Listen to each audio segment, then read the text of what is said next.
சீடர் கேட்டார். தீய எண்ணங்களை நீக்க எவ்வளவு முயன்றாலும் என்னால் அதில் வெற்றி பெற முடியவில்லை. அன்னை கூறினார், இது பழைய பிறவிகளில் நீ செய்த செயல்களின் விளைவே. கட்டாயப்படுத்தி தீய எண்ணங்களை போக்க முடியுமா?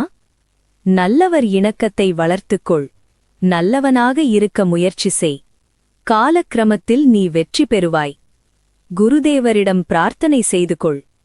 நானும் இருக்கிறேன். பல எண்ணங்களால் மனத்தை குழப்பிக் கொள்ளாதே. ஓர் எண்ணத்தை செயல்படுத்துவது கூட மிக கடினமானது. அப்படி இருக்க பல சிந்தனைகளினால் மனத்தை நிரப்பி அதனை சிதறடிக்காதே.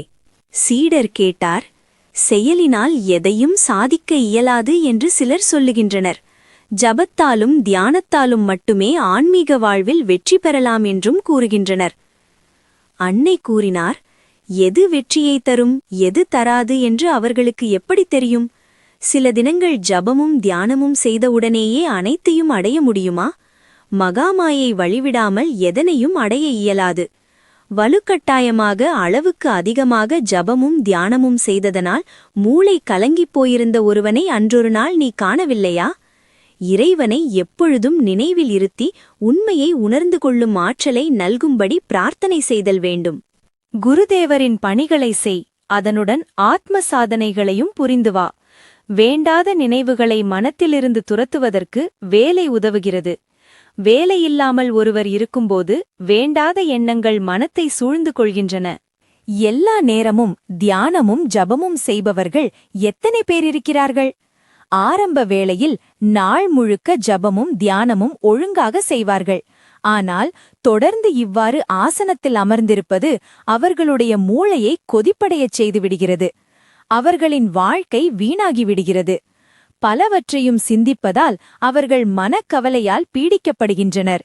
அதனால் மனத்தை அலைப்பாய விடுவதை விட வேலை செய்வதே மேல்.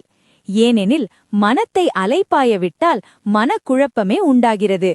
எனது நரேன் சுவாமி விவேகானந்தர் இவற்றையெல்லாம் யோசித்துத்தான் புத்தி கூர்மையுடன் தனலமற்ற பணிபுரியக்கூடிய இயக்கத்தை ஆரம்பித்துள்ளான். இறை வழிபாட்டிற்காக ஒரு குறிப்பிட்ட நேரத்தை ஒதுக்குதல் அவசியம். ஏனெனில் நல்ல நேரம் எப்பொழுது வரும் என்பதை சொல்ல முடியாது. அது எதிர்பாராத நேரத்தில் வரும். அதை பற்றிய முன்னறிவிப்பு எதுவும் யாருக்கும் கிடைப்பதில்லை.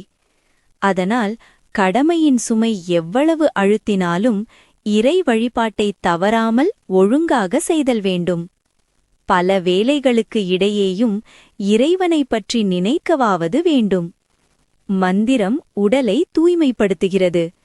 இறைவனின் மந்திரத்தை உச்சரிப்பதால் மனிதன் தூய்மையடைகிறான். மனித குரு மந்திரத்தை சீடனின் செவியில் ஓதுகிறார்.